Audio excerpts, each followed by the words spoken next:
So many examples of the historical deceptions that we come across. Sometimes they're explicit lies, the predatory pricing myth. Other times, a lot of things are just heavily omitted on one side of the dispute. So, when it comes to World War One, what are the major aspects of World War One that were omitted, and some lessons we can learn for the modern day?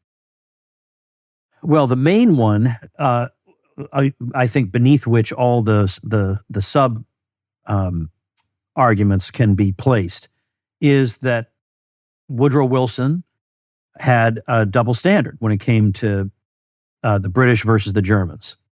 So the British could engage in, violations of international law that would be ignored or get a slap on the wrist. Then the Germans, in retaliation, would violate international law, and suddenly this is some kind of wickedness that has no explanation, that just occurred out of nowhere. And some of the principles that he was holding forth were not reasonable, that were not principles that had been upheld in the past.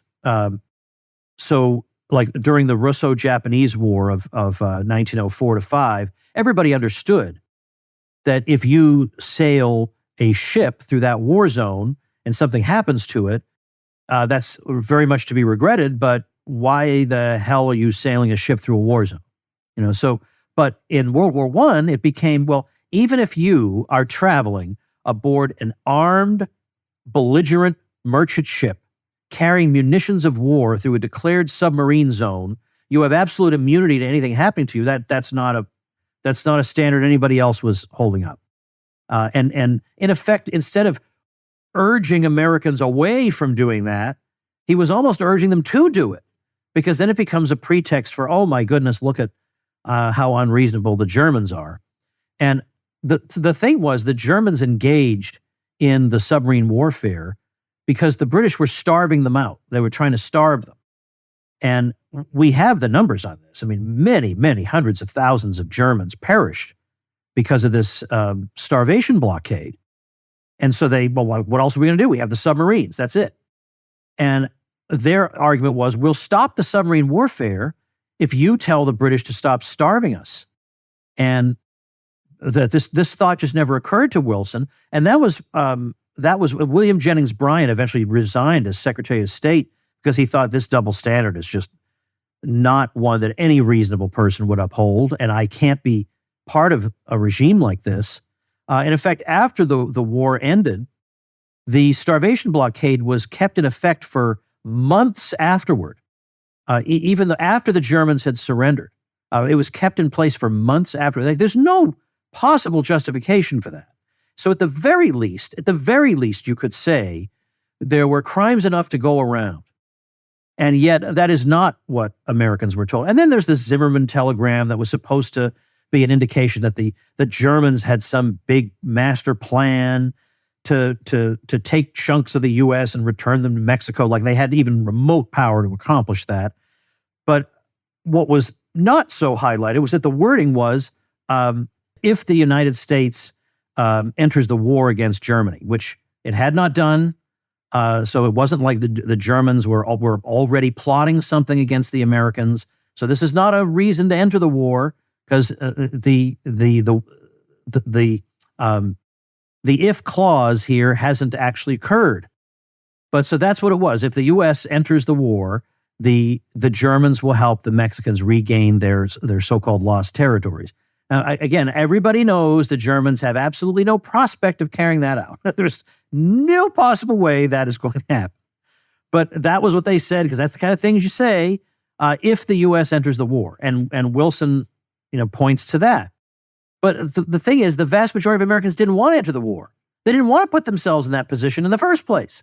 Overwhelmingly, they didn't want to enter the war, which is why you had to propagandize them into getting into the war, which is why you had to have people shouting propaganda on the street corners, and you had to have censorship, and you had to imprison people who said the wrong thing, and you had to get, in particular, Eugene V. Debs made into a prisoner. All this sort of stuff had to go on, and military conscription had to occur because Americans didn't care. They didn't care what was going on in Europe. They thought this is a great reason to not be living there anymore. We don't have to be involved in various European intrigues. What's interesting is that there is such a difference between that and the Spanish-American War. The Spanish-American War, I think McKinley asked for 25,000 troops and 1 million showed up. Well, this was the opposite. This was the opposite. So they had to go get them.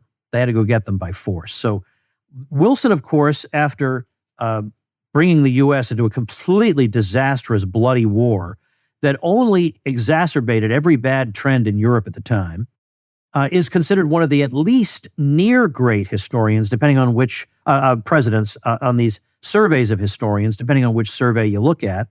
Sometimes he's one of the absolute greats. These surveys, you sometimes see them nowadays saying, 25 surveys say that of historians say that Trump was the worst president of all time. Are you kidding me? Of all the presidents, every single one, Trump, who I'm sure by what is entirely coincidence, just happens to be within living memory and like just left office and everybody's red hot in how they feel about him right now. I mean, really, those surveys of ranking the presidents are so absolutely worthless because they're based on, what could they be based on other than the political opinions of the historians? What else could they be based on? And I don't care about the political opinions of historians. I care about my own opinions and I care about my own values, and I will judge the presidents according to that standard myself.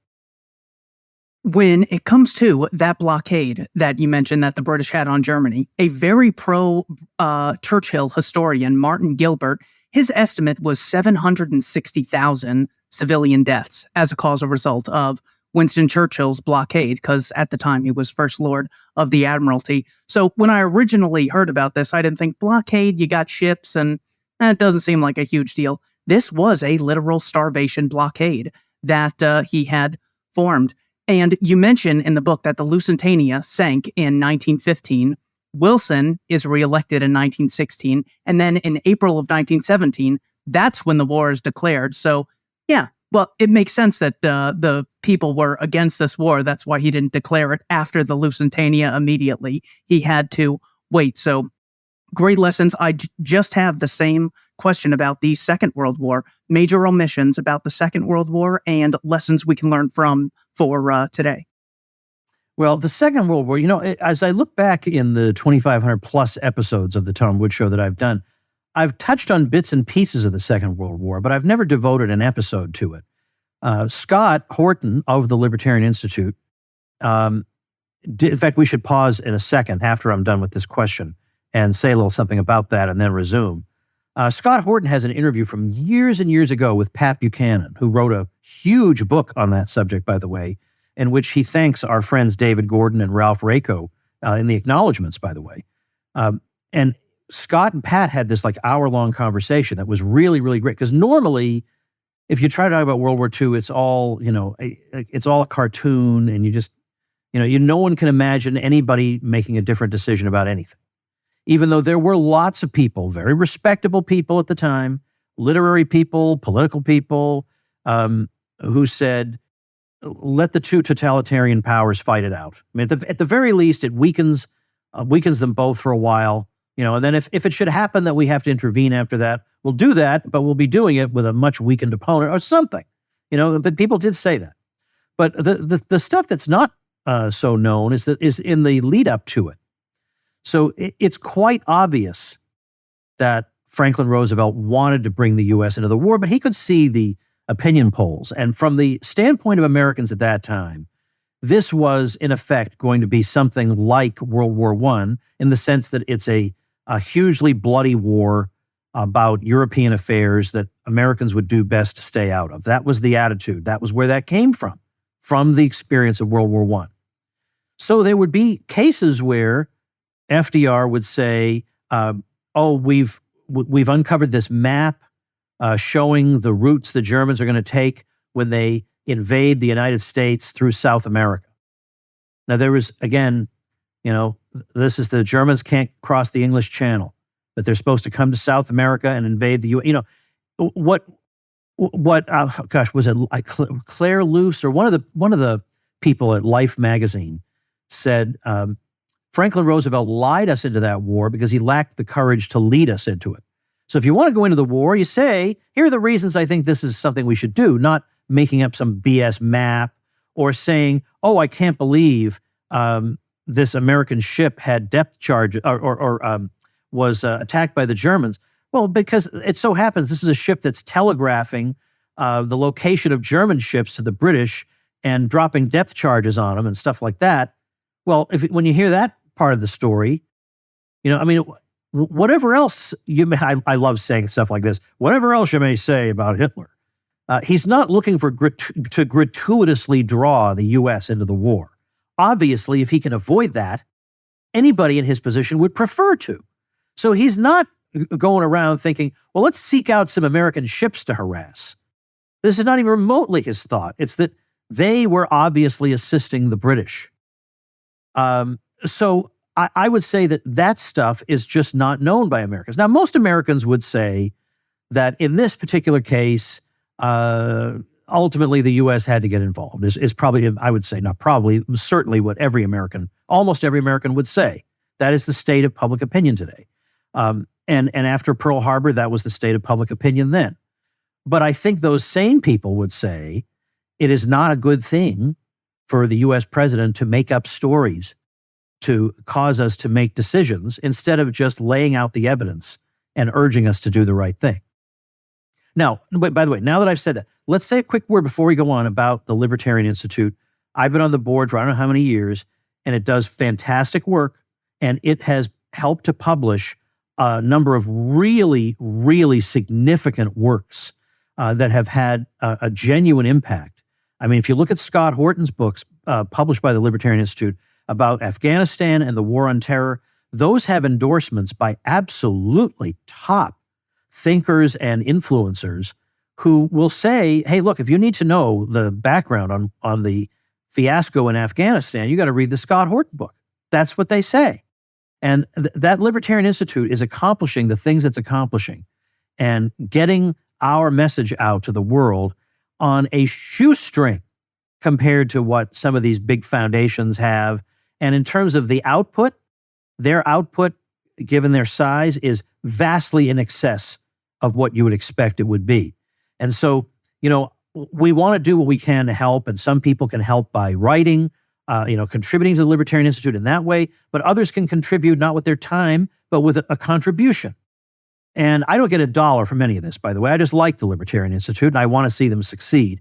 So if you're ever thinking, I would like to help out the cause, but I don't know who's on the level or, which organization isn't going to blow the money or whatever, I can wholeheartedly and without reservation recommend the Libertarian Institute, which is having its fund drive at this very moment. So the website is libertarianinstitute.org. Hey, you all, it's fundraising time again at the Libertarian Institute. We try not to do this to you too often, but business is business after all. I got a great group of guys and a gal at the Institute, and I got to pay them. So just go to libertarianinstitute.org/donate to pick your price and help out. We've got some great kickbacks too, books and shirts. Great ones. That's libertarianinstitute.org/donate. And thank you all very much.